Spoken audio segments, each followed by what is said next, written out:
Olá, shalom a todos. Aqui é o pastor Fernando Gonçalves e estamos aqui para dar início a esse estudo chamado Uma Igreja Relevante. Serão 3 vídeos e eu peço que você nos acompanhe, porque coisas tremendas podemos descobrir juntos e conversar juntos sobre isso. Então te convido para você estar nos acompanhando. Pai, em nome do Senhor Jesus, nós queremos glorificar e exaltar o teu santo e poderoso nome, porque o Senhor é Deus, o Deus santo, o Deus maravilhoso, o Deus tremendo, o Criador dos céus e da terra e tudo quanto nela há. Então, em nome de Jesus, que a manifestação do seu poder e da sua graça esteja nos acompanhando. Assim oramos e agradecemos em nome de Jesus. Amém e amém.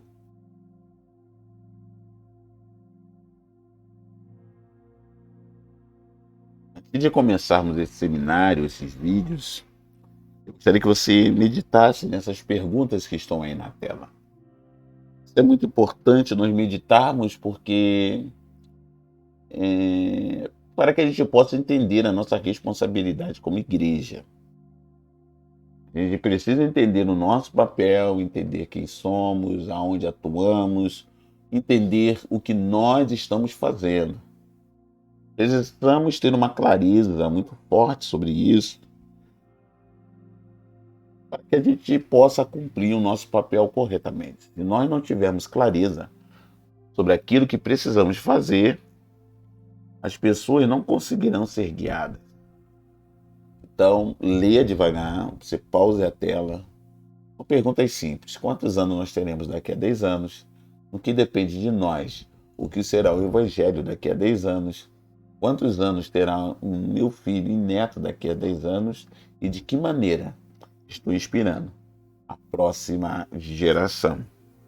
São perguntas pertinentes e entendemos que todos são capazes de responder. E é bom responder isso antes de você passar para o próximo passo da aula. Aí, vamos lá, você pode dar pausa e depois seguir o resto da aula. E outra coisa, é de suma importância nós termos um entendimento claro sobre essas questões, da nossa responsabilidade e papel, para entendermos a nossa responsabilidade diante das almas deste mundo e com o legado que nos alcançou, porque se nós se convertemos é porque alguém pregou a palavra para nós, não é isso? Então nós precisamos ter essa clareza aí. E precisamos entender a relevância da obra que nos foi proposta por Deus. Hein? Vamos falar um pouco sobre o surgimento da igreja. Em Gênesis 49, quando Jacó vai lançar as bênçãos sobre as tribos, ele, quando chega nesses dois irmãos, Simeão e Levi, como está aí no versículo, você vai ver o seguinte: Simeão e Levi são irmãos, filhos do mesmo pai e da mesma mãe nesse caso. As suas espadas são instrumentos de violências, e no seu conselho não entre minha alma. Com a sua congregação, agrupamento ou assembleia, está aqui em vermelho a palavra kahal, a minha glória não se junte, porque no seu furor ou na sua fúria mataram homens, e na sua vontade perversa jarretaram ou fizeram algo sanguinário dos touros. A palavra carral, que mais à frente vai dar ideia de igreja, ela surge a primeira vez na Bíblia, nesse versículo de Gênesis 49. A palavra carral, ela tem muito seu significado como assembleia, congregação, um ajuntamento. Basicamente, esses os significados dessa palavra. Então, Jacó estava falando que a alma dele não entraria nesse carral. Ou seja, carral é ajuntamento, pode ser por bom ou por ruim, mas por causa do sangue que eles carregavam, Jacó já profetizou que ele não se sentaria, e realmente essas duas tribos nem herdaram terra. Simeão foi absorvido por uma outra tribo e Levi né, ele ficou recebendo a bênção espiritual. Era a tribo que era sustentada pelos seus irmãos. Então, a palavra carral, ela vai surgir neste versículo, numa desobediência gigante e grave, já que o pai já tinha acertado tudo, e eles mesmo assim quiseram fazer da maneira deles, e aí deu um problema sério, que chegaram até a perder bênçãos, mais à frente. Então, meu querido, nunca faça nada por si, nem faça nada por seu braço. Confie em Deus, confie na sua liderança, permaneça na tua, e você vai ver tudo sendo encaminhado certinho. Amém? Então aí estão as definições da palavra carral.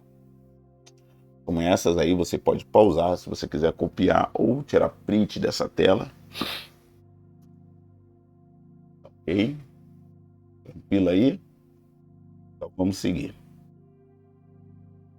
Na Grécia, essa palavra ela virou a palavra eknoia. Em Romanes, ela virou a palavra eclésia. Então olha só como é parecido. A palavra eclésia ela servia para designar a principal assembleia de democracia ateniense na Grécia Antiga. Era uma assembleia popular aberta a todos os cidadãos do sexo masculino com mais de 21 anos e que tivesse prestado pelo menos 2 anos de serviço militar e que fossem filhos de pais e mães natural da polis. Então você está vendo que eclésia ela tem um contexto muito forte. Tá? Diferente do que é tratada hoje, ela já tinha um contexto bem separatista.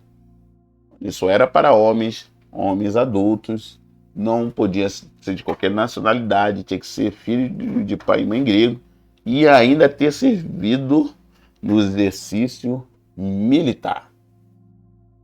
É diferente o contexto da palavra igreja, mas é o que melhor vai designar. Então, eles também atuavam no campo político e detinha poderes de governo relativo à legislação judiciais e executivas. Você está vendo que a palavra eclésia, que vai dar, no caso, a palavra igreja, era algo de poder, era algo de autoridade, era algo de governo. Era algo de governo. O Senhor lhe chamou para governar.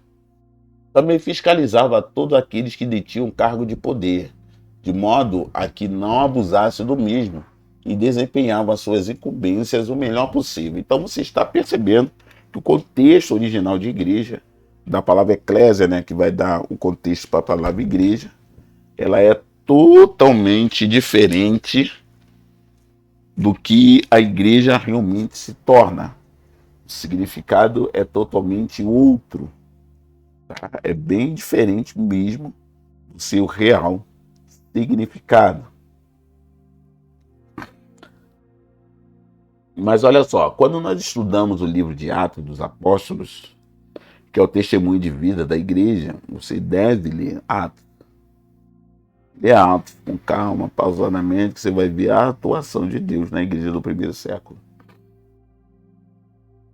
Que é o testemunho da vida da igreja primitiva. Vemos que aqueles irmãos entraram e cumpriram o plano e o propósito de Deus. Eles manifestaram o reino de Deus em nos seus múltiplos aspectos. Eles receberam uma visão clara de Jesus e praticaram. Toda igreja, por exemplo, a igreja que você está, ela tem uma visão que foi dada por Deus à liderança, ok? Uma visão dada por Deus à sua liderança. Então, toda igreja ela tem uma visão de comandar, de como conduzir. Então, assim, às vezes você vai ver igreja diferente da sua, você vai querer dizer que ela está errada, mas ela tem uma visão que é diferente da sua. Então, para a gente manifestar os múltiplos aspectos do reino de Deus, nós precisamos de uma clareza sobre a visão da igreja. E visão é aquilo que eu quero alcançar. Relacionado à visão tem a ver com isso. Visão é aquilo que eu quero alcançar. O que a sua igreja quer alcançar? O que você quer alcançar? Pense nisso. Então, eles não eram apenas pessoas salvas ou envolvidas na obra do Senhor, mas havia um cumprimento amplo e completo da vontade de Deus em suas vidas. Os próprios líderes e ministério que guiavam e dirigiam a igreja estavam com uma visão clara da vontade de Deus para a vida da igreja, de como ela era, dos seus aspectos e do seu impacto naquela geração. Então a gente precisa ter clareza. Quando a gente tem clareza, a gente já vê o impacto que nós vamos causar na geração a qual nós estamos. Entendeu? Então precisa-se ter essa clareza. Esteja com a sua liderança e pergunte qual é o objetivo, qual é a visão, qual é a direção que Deus propôs ao ministério que você faz parte, para que você entenda melhor como você pode servir melhor aonde você está congregando. Então, eles sabiam o que fazer, as estratégias e os passos que seriam dados para alcançar a visão.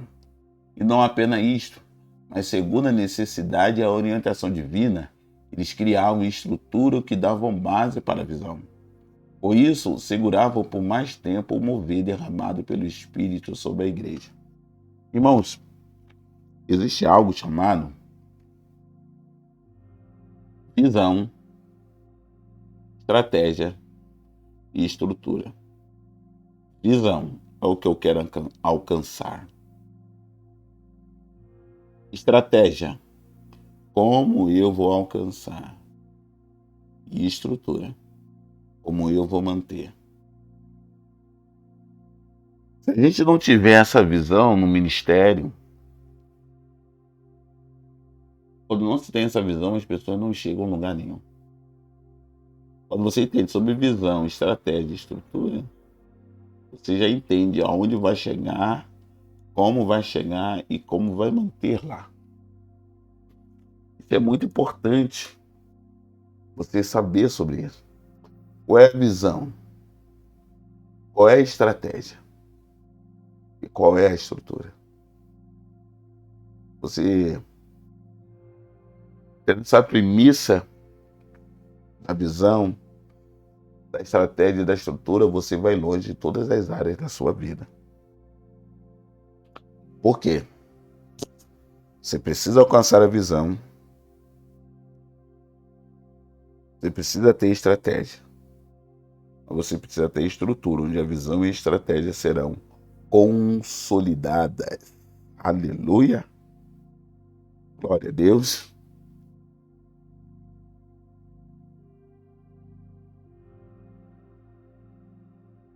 Então, vamos fixar. Quando lemos o livro de Atos, esses traços da igreja nos parecem espontâneos e sem pré-direcionamento, mas na verdade não era assim. Cada aspecto, cada prática de vida e de cada estrutura objetivavam alcançar uma visão clara e definitiva. Não era resultado do acaso, mas sim de uma obediência ao plano que Jesus deixou e das doutrinas estabelecidas pelos seus apóstolos.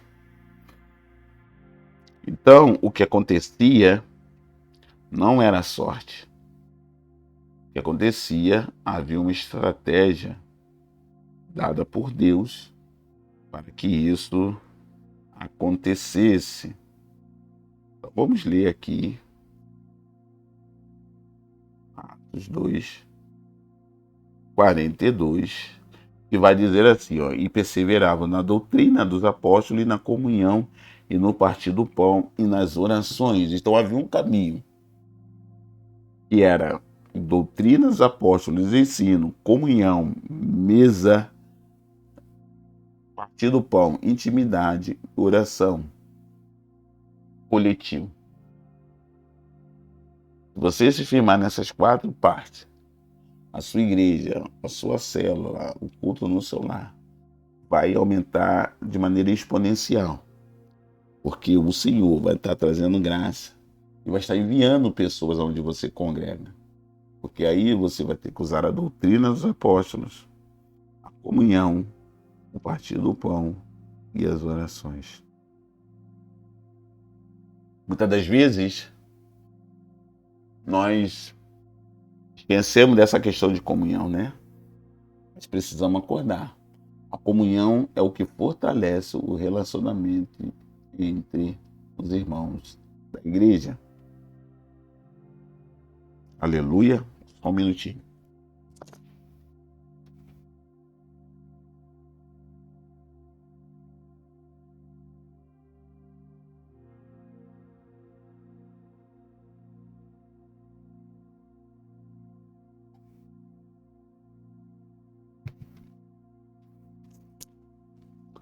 Voltamos. Porque assim, ó, doutrina dos apóstolos ensinam, comunhão é uma coisa que devemos ter, apesar que nós vivemos tempo que muitas igrejas, principalmente as gigantes, falam muito a questão da panela. Mas se quebrar a tampa da panela, não tem mais panela, né, irmão? O partir do pão, dividir com os mais necessitados aquilo que temos, fazer ato de justiça, que é as famosas cestas básicas, etc. e tal. E também as orações, aí fala de poder do Espírito Santo.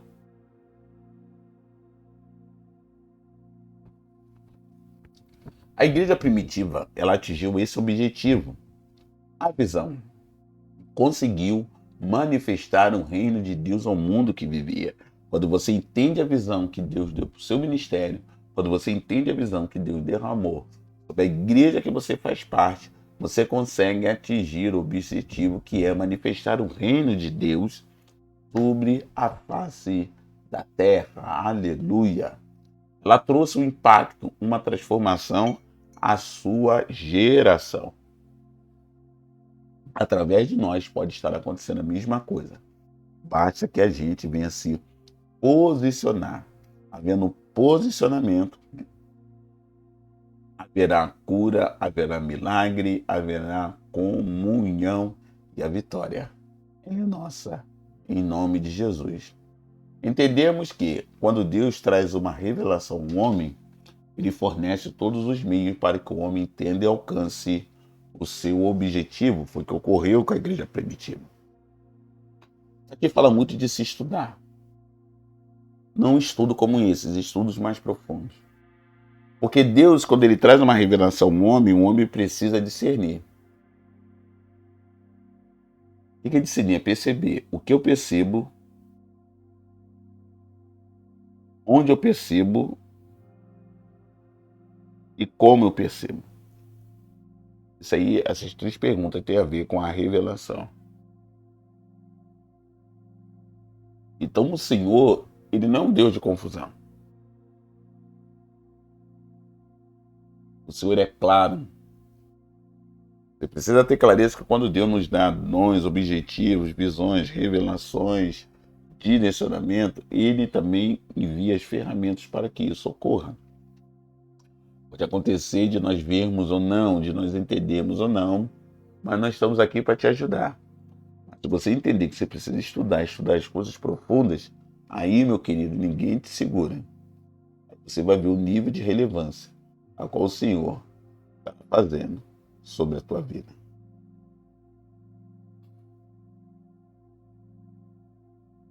Ó, eles receberam de Deus uma visão, estratégias para alcançar a visão e as estruturas que dão base para a visão.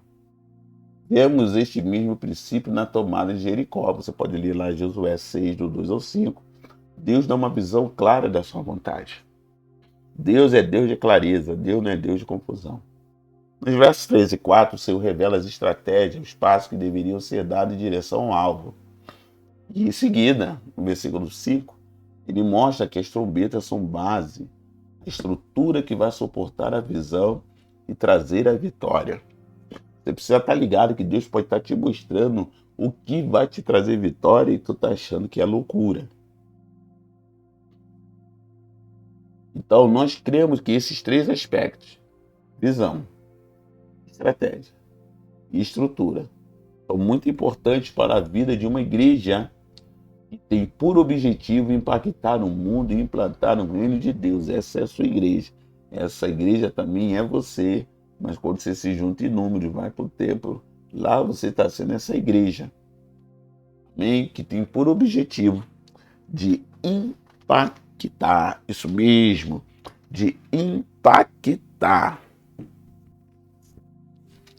o mundo e implantar um reino de Deus. E é sobre esse aspecto que estaremos estudando em seguida. E aqui termina a aula 1. Assista com calma, veja a aula, anote as suas perguntas, me mande pelo WhatsApp, que eu estarei lhe respondendo. Vamos para a nossa próxima aula. Aleluia!